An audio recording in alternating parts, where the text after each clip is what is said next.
Pinagpalang araw sa inyong lahat at welcome po sa ating spiritual SOS program.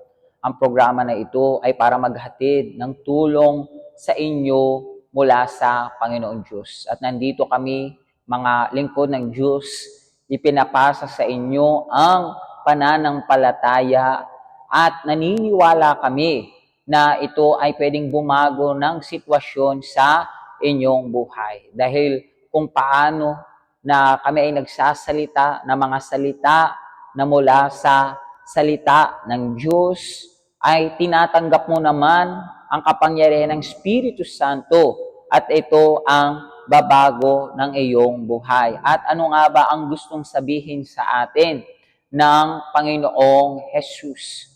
Nakasulat dito sa aklat ng Marcos chapter 1 verse 40 at 42 ay ganito: lumapit sa kanya ang isang kitongin na nakikiusap at nakaluhod na nagsasabi, "Kung gusto mo, maaari mo akong linisin."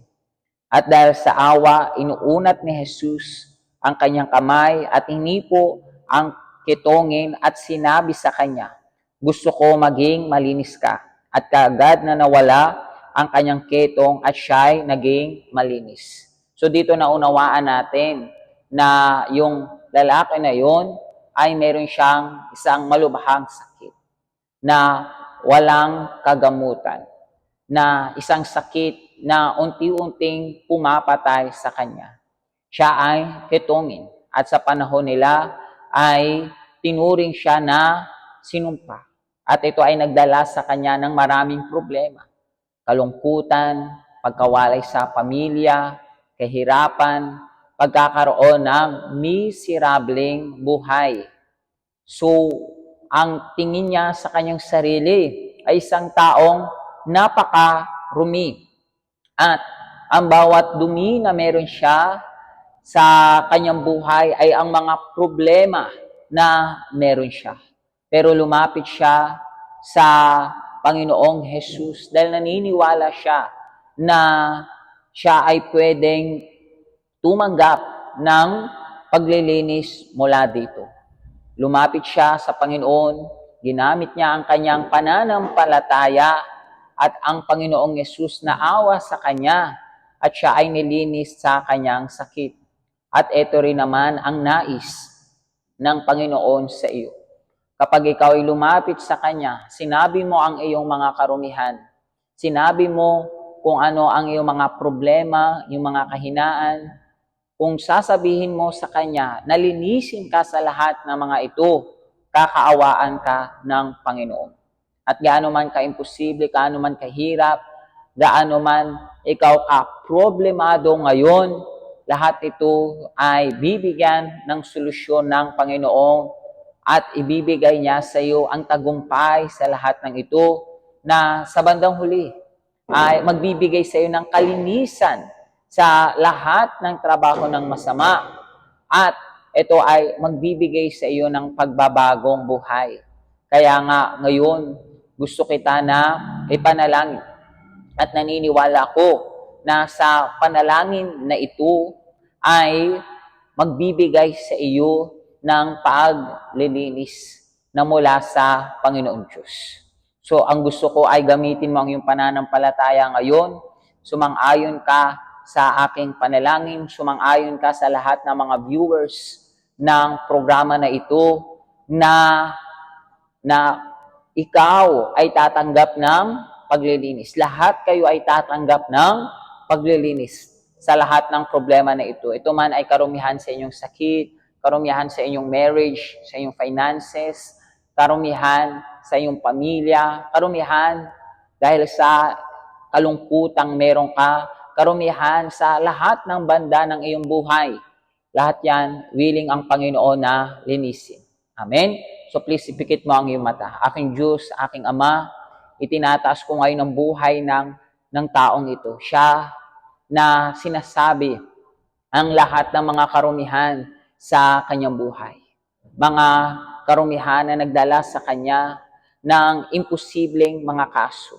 Nagdala sa kanya ng kahirapan, pagkabagabag, alalahanin, kawalan ng pag-asa. Nagdala sa kanya ng maraming mga kabigatan, mga kahinaan, nagdala sa kanya ng mga matinding mga pasakit. O Panginoon Diyos, tulungan mo siya ngayon sa lahat ng kanyang mga karumihan. Siguro dahil dito sa karumihan na ito, depressed, hindi siya makatulog sa gabi, at tila wala na siyang pag-asa pa. Hindi niya nakikita na pwede pang magbago ang kanyang buhay. Siguro ang taong ito, aking Diyos, Ama, ay nasa akto na gusto niya nang magpakamatay ngayon. Dahil hindi niya nakikita na magiging malinis pa siya. O Panginoon Diyos, hawakan mo siya ngayon. Kung paano na pinagaling mo yung kitongin na yun, na punong-puno ng karumihan sa kanyang buhay. Ganun din naman ang taong ito. Ibigay mo sa kanya ngayon ang kagalingan. Ibigay mo ngayon sa kanya yung pagbabago ng sitwasyon sa kanyang pamilya, sa kanyang pinagkakakitaan, yung kalinisan sa kanyang utang, kalinisan sa kanyang mga adiksyon, sa lahat ng kanyang mga pagdurusa, sa pangalan ni Jesus. At bilang lingkod ng Diyos, ay inuutusan ko lahat ng trabaho ng masama, puwersa ng kadiliman, lahat ng trabaho ng impyerno sa buhay mo, ay lumayas ngayon sa pangalan ni Jesus. At kaibigan, inuunat ko ang aking kamay sa iyo, and by faith, inuunat ng Panginoon Diyos ang kanyang kamay sa iyo. At ngayon din, ngayong sandali na ito, ikaw ay nililinis. Ikaw ay dinadalisay. Ngayon din, ikaw ay pinapakabanal ng Panginoon Diyos. Ikaw ay kanyang pinagpapala sa iyong buhay sa pangalan ni Kristo Jesus. Be blessed. Maging malinis ka. Maging dalisay ka. Maging pinagpala ka sa pangalan ni Kristo Jesus. Aking Diyos, aking Ama, pinagpapala ko silang lahat, aking Diyos, na sumasang-ayon sa panalangin na ito at tinatanggap nila yung pagpapala at tulong na mula diyan sa langit. Mula sa iyong trono, aking Diyos, aking Ama, ang bawat isa sa kanila ngayon ay pinagpala na. Kaibigan, sumainyo ang proteksyon, sumainyo ang kaligtasan sa pangalan ni Kristo Jesus. Amen. Amen. Kaibigan, tandaan mo, hindi lamang gusto ng Diyos na linisin ang iyong pisikal na buhay, ang mga aspeto ng buhay mo sa labas. Pero higit sa lahat ay ang iyong kaluluwa. Amen? So, every Wednesday, meron tayong Bible study sa lahat ng ating simbahang universal. At bakit ba importante ang Bible study para sa atin? Dahil nakasulat sa Biblia na sa salita ng Panginoong Diyos, tayo ay nagiging malinis. At ito ang naglilinis sa ating kaluluwa. Nagbibigay ng pagpapala sa ating pisikal na buhay, sa lahat ng ating mga aspeto ng buhay. Pero higit sa lahat, ito ay nagbibigay ng pagpapala ng kaligtasan para sa ating kaluluwa. Kaya nga, ini-encourage kita na magpunta ka sa pinakamalapit na simbahang universal sa iyo ngayong araw na ito. Amen?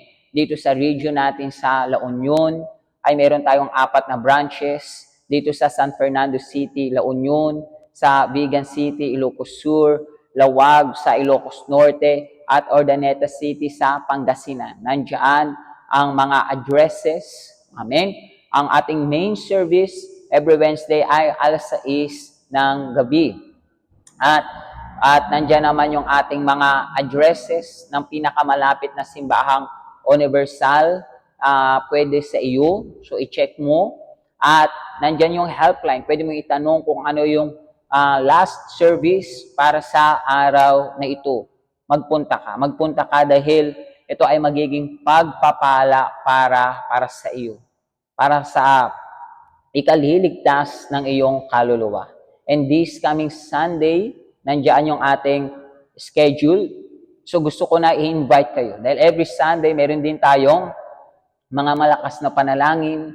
Binibless natin yung tubig. This coming Sunday, ibibless natin ang mga kababaihan na para sa kanila ay kinalimutan na sila. At ipapanalangin natin na maalala sila ng Panginoon. Tayo ay merong Bible study, merong paghahanap sa banal na Espiritu. Ang lahat ay para linisin ka sa lahat ng trabaho ng masama sa iyong buhay. Maging malinis ka at tanggapin ang pagpapala ng kaligtasan na mula sa Panginoon Diyos. Amen? So you are welcome sa ating simbahang universal. Amen?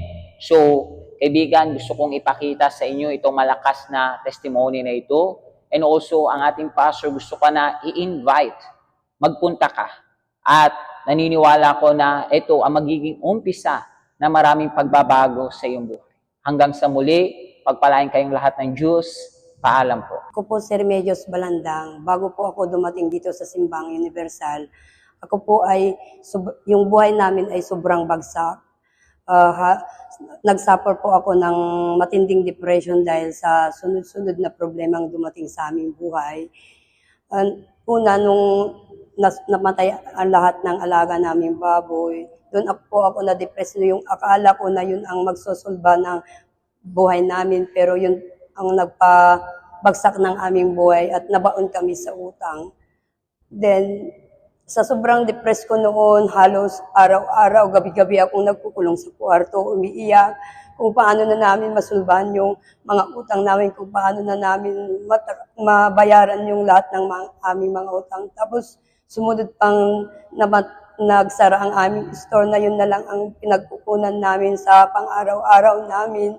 Sa kagustuhan ng aking asawa na isalba yung store namin, nangutang siya ulit ng puhunan, pero hindi rin nagtagal, nagsara pa rin. Tapos dumating pa yung time na di namin inasahan, bumagsak ang sahod ng aking asawa na halos kulang na kulang pang pambayad namin sa mga interest ng aming mga utang. Doon ako sobrang na-depress dahil sobrang nag-aalala at natatakot kung paano na ang kinabakasan ng aming mga anak at kung paano na yung pang-araw-araw namin. Dala ng aking depression noon ay nagkaroon ako ng sakit na hyperthyroidism na kung saan wala na akong boses, nahirapan na akong magsalita. Nagkaroon pa ako ng insomnia, halos hindi na ako makakatulog gabi-gabi dahil sa sobrang pag-alala. Pero sa kabila, sa patuloy na sunod-sunod pang problemang dumating sa aming buhay, nadisgrasya ang bunso ko at panganay kong anak. Halos yung bayaran ay sobrang laki, kaya nakahiram na naman kami ng pambayad sa mga gastusin sa ospital.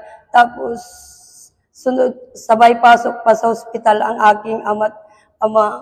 Tapos sa ospital pa ang aking kapatid. Kaya sobrang depressed ko noon, halos nanghihina ako to the point na gusto ko na talagang sumuko. Pero sa kabila ng lahat ng yon, hindi tumigil ang aking kapatid sa pag-invite dito sa Simbang Universal. Ang lagi kong rason noon ay sobrang layo, mahal ang pamasahe, at sa rason ko nagsisimba naman ako every Sunday dito. Pero that time, hinang-hina na talaga ako, hindi ko na talaga alam. Wala na talaga akong makapitan. Kaya sabi ng aking kapatid na, bakit di mo subukan para magbago ang iyong buhay? Kaya that time talagang hinang-hina na ako. Kaya sinubukan kong dumalo dito sa Simbang Universal at doon ko naramdaman ang pagyakap ng aking Panginoon. At doon ko rin na nagkaroon ng kapayapaan at kaginhawaan sa aking pakiramdam. At doon ko rin na narinig sa salita ng Diyos ang pagiging katapatan sa Kanya. Kaya nung sunod na umattend ako dito, pinangako ko ibibigay ko ang aking katapatan. At nung dumating ako dito sa sunod na attend ko, binigay ko ang aking katapatan at doon. Ang tanging hiniling ko lang sa Panginoong Diyos ay ibigay niya yung bumalik lang yung sahod ng aking asawa.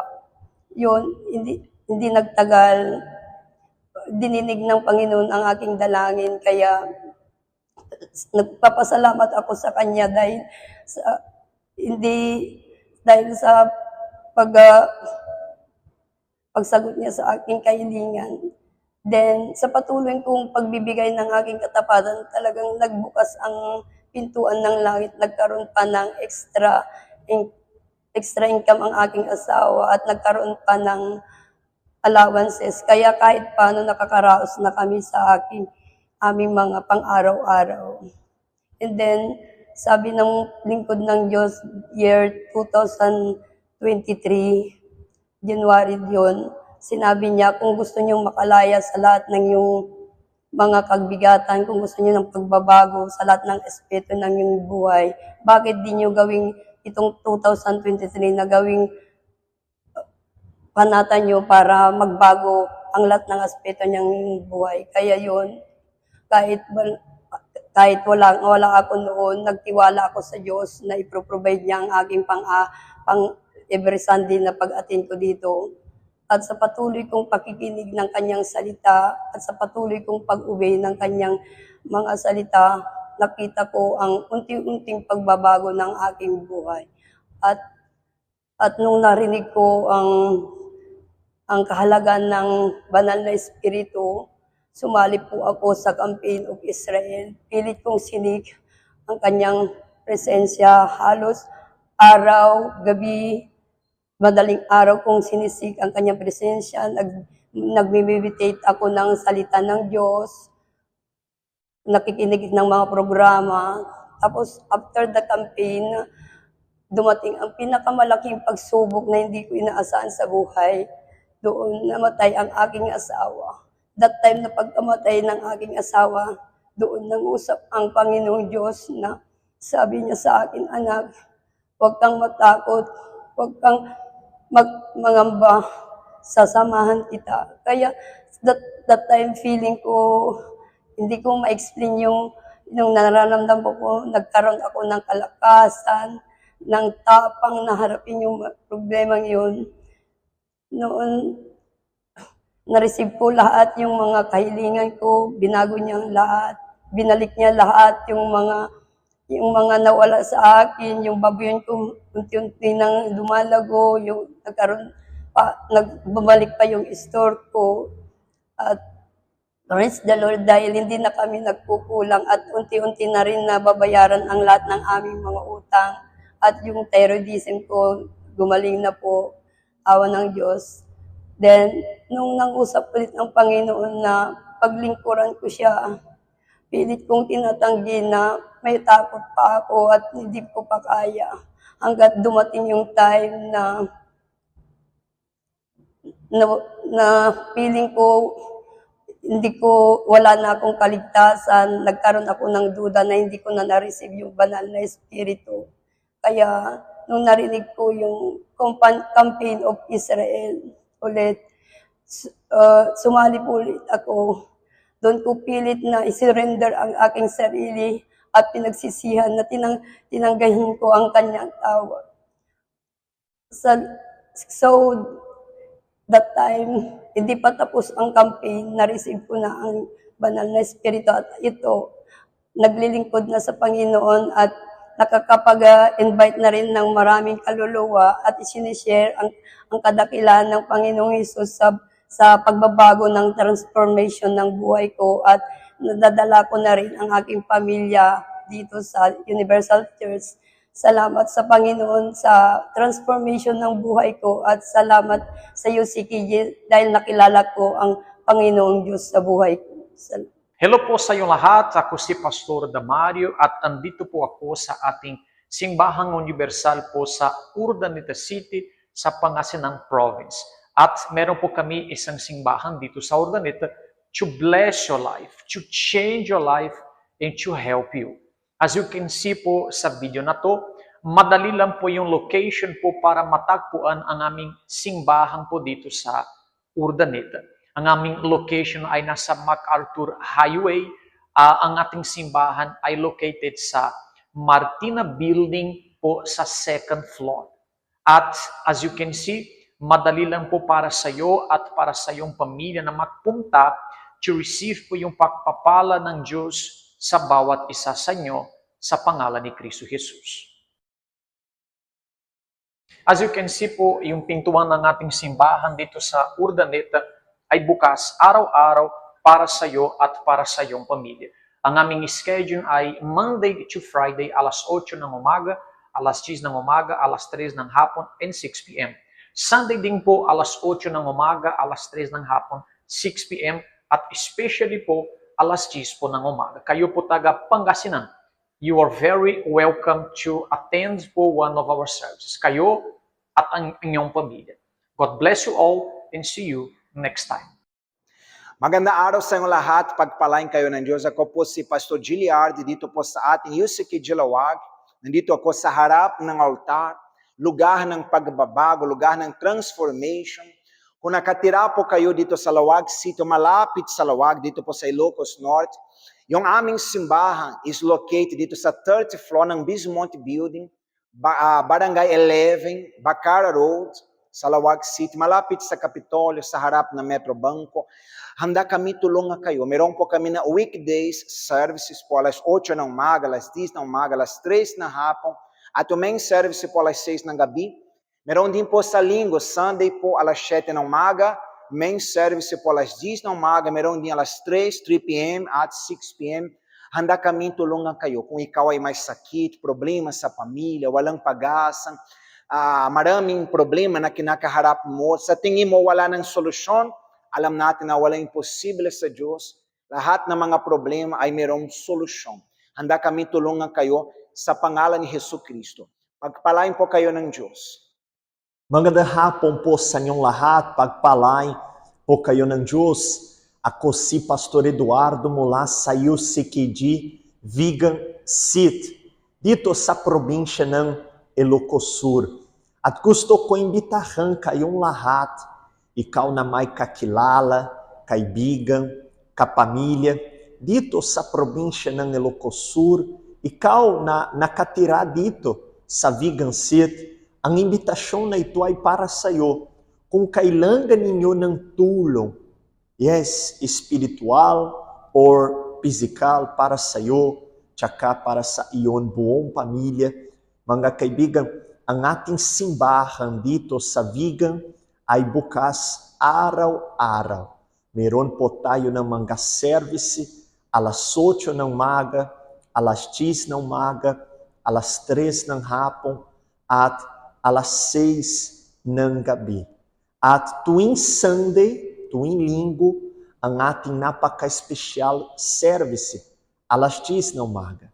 Kaya, imbitahan nyo ang mga kapamilya ninyo, kakilala, ang sino mang na kailangan ng tulong na ito. Handa na kami at tulungan bawat isa sa inyo. Nakasulat sa salita ng Diyos, sabi ni Jesus, ang sino man na uuhaw, lumapit sa akin at uminom.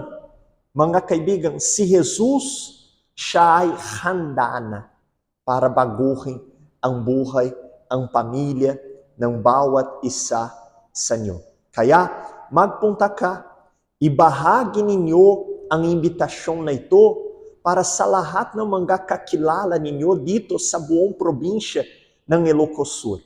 Sigurado ako, gagawa ng Diyos ng himala sa buhay ng bawat isa sa inyo at sa buhay ng bawat isa sa kanila.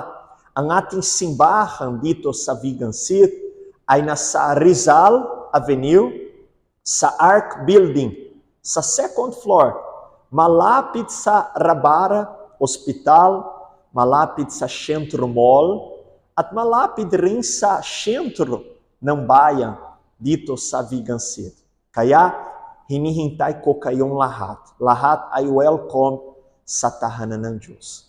Pagpalain po kayo ng Diyos, makikita-kita tayo sa next time. Paalam po.